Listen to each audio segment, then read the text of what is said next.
Race fans, and welcome to this edition of Track Talk, where for the first time we're going to be talking about a specific event, and that event is the Marvin Smith Memorial Grove Classic. That is going to be taking place this Saturday and Sunday at Cottage Grove Speedway in Cottage Grove, Oregon. We'll begin the show off by talking to Heather Boyce, the promoter of Cottage Grove, about what this event means and what some things are going to be happening through the course of the weekend, as well as longtime crew member Craig Simons, who is a part of the Marvin Smith number 41 team. That's next here on Track Talk with me, Ben Deathridge. This broadcast is brought to you by Meat Freaks Jerky Club. Get the best jerky the world has to offer straight to your door by visiting meatfreaksjerkyclub.com. Pick your box and plan, tell them where to ship, and receive and enjoy. Log on to meatfreaksjerky.com and use promo code SPEED. Are you looking for bookkeeping, payroll, or income tax services? Then check out the folks at For You Simple Bookkeeping. They are a licensed tax preparer throughout the entire United States. For more information, click on the link in the description. Dave's Home Supplies specializes in cabinets, flooring, and countertops. Visit their website at daveshomesupply.com to look at products, services, financing, and even a free estimate. Me on Getting Up to Speed, it's Heather Boyce, the promoter of Cottage Grove Speedway. Heather, it's great to have you on here. Yeah, it's great to be here, Ben. Thanks for calling. Big weekend, Marvin Smith Memorial Grove Classic. It's for a great man whom we dearly miss, but no doubt this is a very special weekend for this racetrack. It is. Yeah, this is our favorite and hardest weekend every year for sure. Like you said, we all really miss Marvin. Something we never wanted to have a memorial race for this guy. But we try to make the best of it and do it upright for him every year. 2023, is there anything special that you'd like to announce or anything different from years past? You know, we're pretty excited that it's actually finally back to its home weekend of Memorial Day weekend. Last few years, the weather has kind of kicked this race around a little bit. We've had to postpone it and reschedule it and move it around to make it happen. But it looks like the weather is going to be great, and we're going to actually get it in when it's supposed to, which has been a few years. So we're happy to have it on track. We're going to have a big fireworks show on Sunday, which is something we haven't been able to do with this event because of the weather. And when you reschedule things into later in the summer, fireworks are kind of a no-no. So we're excited about that. And just kind of keeping things the way they've been. Some of our, like a lot of people that have been here know, we've typically done a lot of big things with this. We've done golf tournaments and big parties and a lot of that. Well, this year, there's a new track in town down in Roseburg, and they're racing on Friday night. So that has kind of taken the place of the Friday night party and the Saturday morning golf tournament. We can't do those when everybody's going to be racing. So that has taken the place of those things. But we're just real excited to be able to have this race back on Memorial Weekend, and the racing is what it's all about anyway. And it sounds like it's going to be a great cast of characters that are going to be showing up. I mean, any folks that you want to relish the listening audience that are going to be there? You know, you probably know better than I do. This race has kind of snuck up on us this year, but I know we do have some past winners coming up. Logan Forler, Justin Sanders, some of our past winners are making the trek back to Cottage Grove Speedway. So we're pretty excited to have them back and see if we can get another two-time champion out of this deal. So far, there's only one man that's been able to do this thing twice, and that's Jason Sowold. So we'll see if we can get another two-time. It would also be pretty cool to see if a local guy can pick it up. We've yet to have the trophy stay close to home. So there's some local guys pretty hungry for this thing too. And a lot, like you said, a lot of great talent coming. So it's always a good race. This one is always, since the very first year we did it, it's always been quite the battle, and been a real good show for the fans. And then the format is generally the same, 41 laps on the final night? Yep, 41 laps on Sunday for $4,100 to win. And then Saturday we bumped it from $2,500 to $2,600 so that we could get that $10,000 mark for the 3 days of racing in Oregon. So that's what that is. And then the top 4 on Saturday will lock into Sunday's feature, and everybody else will go back to racing and clawing their way into the feature for Sunday. And not big money, 41 laps. It's a long time to get there. But yep, same format that we've done, which kind of dates back to the old days of NST. Fred Brownfield really knew what he was doing, so we've kind of copied things from back in his time. Awesome. And then also going to be the companion division for the weekend, the Northwest Focus Midget Series. That's kind of been a thing that has happened for a number of these races. Yeah. And unfortunately, with the rainouts the last few years, we haven't been able to have the midgets here. So we're very excited to have that group back. That's an awesome traveling series. They are the perfect companion to this race, and we're really glad that they're able to be here. And like I said, it's just kind of all fallen back into place with this race being able to land back on track on Memorial Weekend. So very happy to have Carla and Galen and their Northwest Focus Midgets back here for 2023. And then for people that want to show up and get to the races, they can just order tickets online, correct? They can. Yep, they can get their tickets online. They're online until 9 o'clock the morning of each day's event, and then you can get them on at the gates that open at 4:30 each day as well. So you go online and it tells you that there's no tickets available. They are. You just got to get them at the gate. But either way is perfectly fine. Awesome. And for a lot of people should know this, but they may have forgotten because COVID does weird things. But this event is an award-winning event with the Western Auto Racing Promoters Association with WARPA. That is true. Yes, we did. We won, event of the year for this event. So it is an award-winning event, and it definitely has earned it. If you haven't been, you're missing out. And if you have been, then I'm sure you've already got your tickets and you're ready to come again, because this is definitely one you don't want to miss. Well, I'm looking forward to it. I'm looking forward to being home for a weekend. We're looking forward to have you back home. That's far and few between these days. But definitely special, and I can't wait to see how everything's going to fold out. Yeah, it's going to be good. Like I said, it's just you can always tell that this race means a lot to the drivers because they hang it all out there for it. It's always a battle to the checkered flag, and has been since the very first year. I don't think I'll ever forget that first year's battle between Henry Van Dam and Kyle Hurst. Slide jobs every lap, and this race has kind of carried that through every year. Just been a battle to the end, and a good time, and we're excited to do it again. Can't wait. Absolutely. Well, it's a few short days away, and I can't wait. I know. Yeah. Well, it'll be great to have you back, Ben. Thanks so much. Okay. Well, joining me here for this Getting Up to Speed as we pay tribute to Marvin Smith, the Marvin Smith Memorial Grove Classic coming up at Cottage Grove Speedway, longtime crew chief, Craig Simons. Craig, it's great to have you on here on the program, and really looking forward to this nice little chat about racing. It sounds good, Ben. I'm glad to be here.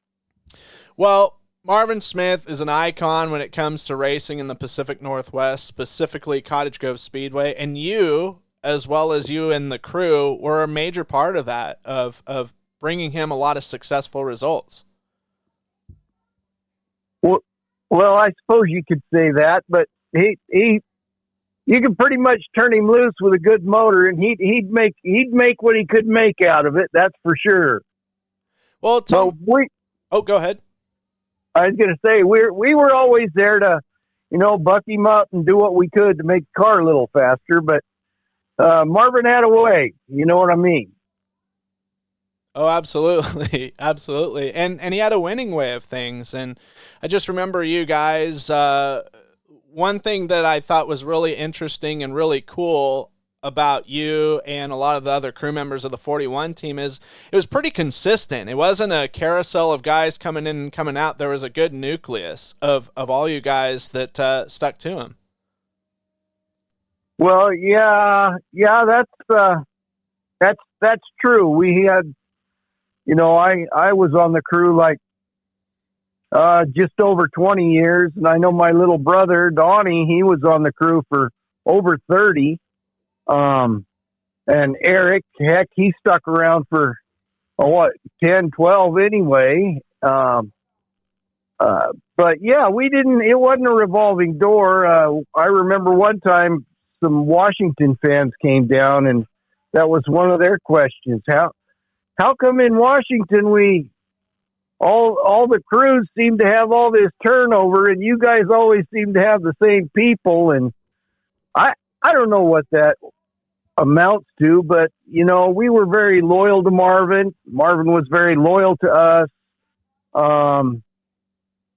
I guess we all loved what we were doing, and we worked hard to get it done. So, yeah, I don't know what you'd call it, but we had a brotherhood, and the camaraderie between the crew that stayed together was always great. Well, and I don't know how much you can speak for Eric and Donnie, but for sure yourself, how did kind of everything start with you guys in the forming of this 41 team, as it's been known? Well, I know Donnie was on the crew for quite some time, and I became a pretty good race car fan at an early age too. I had a young family at the time, and we had a little plant stand business downtown, and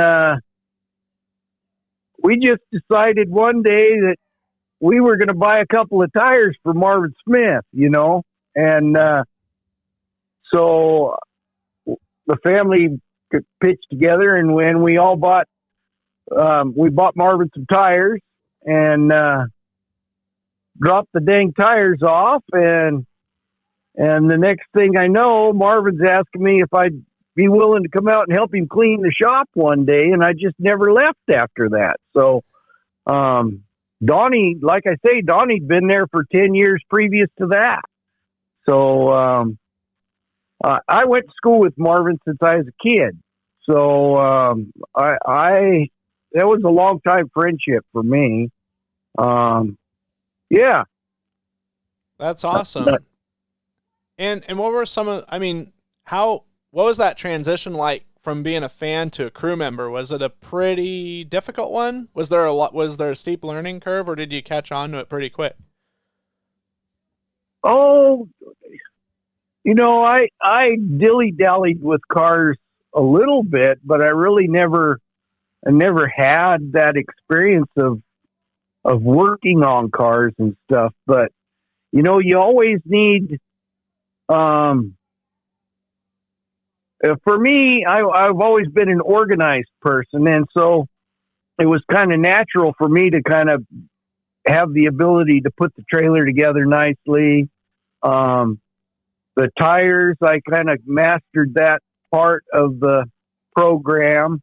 Donnie, he was way more mechanically inclined with me than me. And Marvin, of course, he was a mechanic, so he kind of guided us all through everything, So it wasn't a steep learning curve. And he was always watching over our shoulder to make sure everything got done correctly. And if it didn't, we'd get a good kick in the tail. So, yeah. Yeah. Well, that's what I was going to ask. Was he a stern schoolmaster, or was he a patient coach? Sounds like a little bit of a mix of a both, but I mean, it wasn't too much for you guys to just desert him and be like, you know what, you're on your own, buddy. You were able to just kind of, okay, tell me once and I won't do that again, kind of deal. Right. And the one thing about Marvin is if we found a problem or had a continuing problem or something like that, we would always address it. It always got addressed, and we came up with a solution to that problem. And I guess what I talk about is it's just like checking the bolts on the car every weekend. after cleanup and everything, one of my jobs was to go around and make sure all the bolts were tight around the car. And, after stripping a couple of them, we came up with a plan, real simple. You torque the bolt to this torque spec, and then you go around and you check them at say 5 pounds less than that, just to make sure it's tight, but not so you're stretching your threads every time you put a doggone wrench on them. That's just one example. But with Marvin, with him being a mechanic, maintenance was really important. And so trying not to make more problems than you automatically get when you roll the car out on the track was a big key to Marvin's success, I believe. So maintenance was real important, but not creating more problems than we were naturally going to have on the track was another, so yeah. Yeah, well, that sounds really cool, and it sounds like he wasn't really the micromanagement kind of sort. He trusted you guys, and like he said, if there was a problem, address it quickly, and like I said earlier, we're not going to do that again kind of deal. Right, exactly. And he if we were having a problem and we approached him with it, then there was always a solution found for that problem too. It wasn't something that we continued to fight with over and over and over again, which you just don't have that kind of time. When your guys, I think Marvin kind of thought that when his guys were committing 2 days during their week or 2 evenings during their week and Saturdays of most weeks and sometimes 2 or 3 days, that he wasn't going to give them that kind of frustration. And having come from that working environment, and then, managing his own shop, all those things kind of came natural for him. So yeah, that was always huge. Well, and I don't mean to say this to date you or the team by any means, but you guys were around when it seems like a lot of the technology was evolving rapidly with the way the bodies were made, the wings, flat dish, belly wings, and the snorkel hoods, all that sort of stuff. How difficult was it to go through those changes, or was that a seamless transition? Well, being a low budget team, by no means did Marvin want to run junk. Although transitioning to some of the newer stuff was always a problem, if nothing else, because of money. Mm-hmm. So that was always kind of a struggle. And it was an ongoing struggle. It was always a struggle to keep up with technology and the way things were changing and trying to have new cars and gosh, if you crashed one, we're down, that crash cost us $3,000, we don't have the spares that we used to have, or, that was always, that's the biggest battle and challenge that we were always up against was, not money. It was always more money, we were willing to put forth the effort and everything, but that money didn't come easy either. And, Marvin pretty much funded his own team, with some help from sponsors, but gosh, if a sponsor puts out a couple grand a year, that's a lot of money to come in for sponsorship on a small team, at least in our budget. And one crash can eat that up in a quick hurry. And let alone you're trying to buy some newer style bird cages or a newer style steering pump, or some of these things. It was tough. Changing wheel offsets, gosh, that was really tough. You know what I mean? Yeah. So, yeah. I guess if it was easy, everybody'd do it, you know? No doubt. So, yeah, that was always a huge challenge keeping up, you know. And then when the shocks came along, good grief, you got to have 2 or 3 different new shocks, and you crash 2 of them, and oh man, we just got those, and you know, it always ongoing battle, tough to keep up with, but you know, today's day and age, that's what you got to do to race with the big dogs. Sure. So, yeah.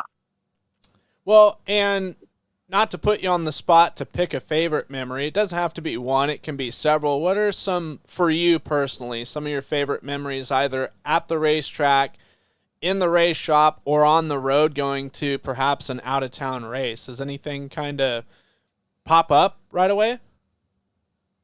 Well, kind of one of the, I remember the first time I went to race in Skagit with the guys, and, you know, the first, we were all tickled. We had the purple car, of course, and the first night out there at, what was it, Jim Raper Memorial, I believe, first night out, we had, our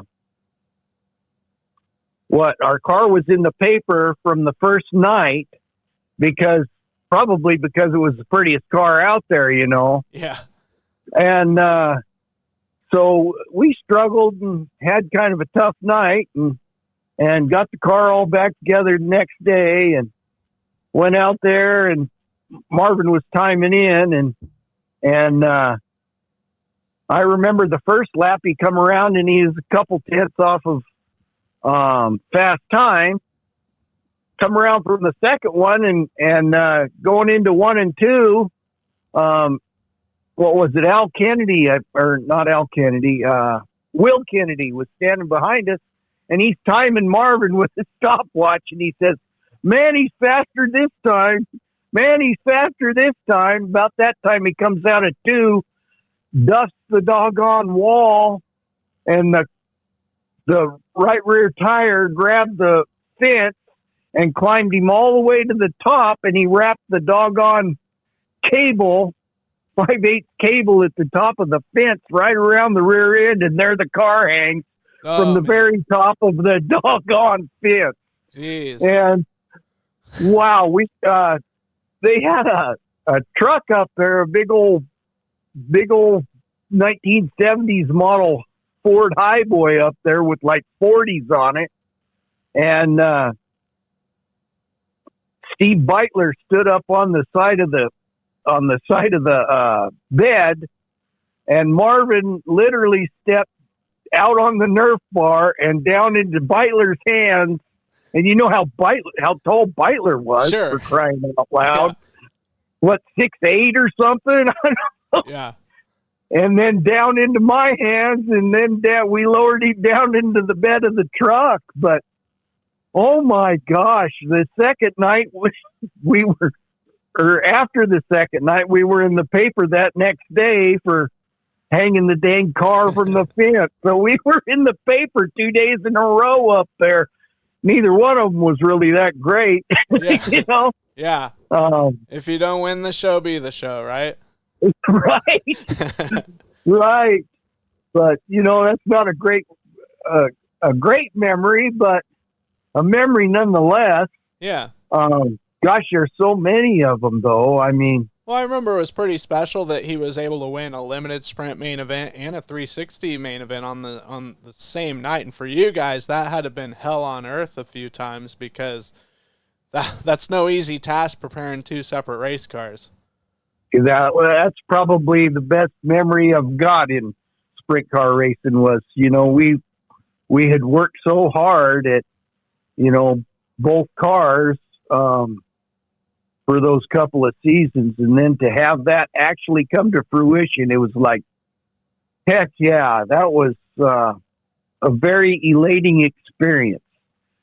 And I don't know if you remember, but that night, Brandon and I were running down Brandon Rux and I were running down the front chute, and my tennis shoes evidently got a hold of the track a little more than I was used to. I did a front flip right there, coming down the down the front chute to go pat our buddy on the back. You know what I mean? Yeah. Hey, So, it's not a beauty contest, right? You know. that's right. And I don't think there's a sign that says no shoes, no shirt, no service, because Right. so It didn't hurt too much until the next day. yeah, exactly. Yeah. Yeah, you're rolling off an adrenaline for, about a good 12 hours. So Right? yeah. No, For sure. No, I remember that. I mean, it's really something that hasn't been done since, and that's not because they don't run limiteds and 360s on the same night anymore. You just don't see it anymore. I mean, there was plenty of times they ran limiteds and non-wing 360s, and still nobody was able to do that. And so that's, I mean, he's in the Hall of Fame, but I was going to say that's Hall of Fame material for Cottage Grove. Right. Well, and how I can't tell you how many times we'd win the main event with one of the cars, but Sure.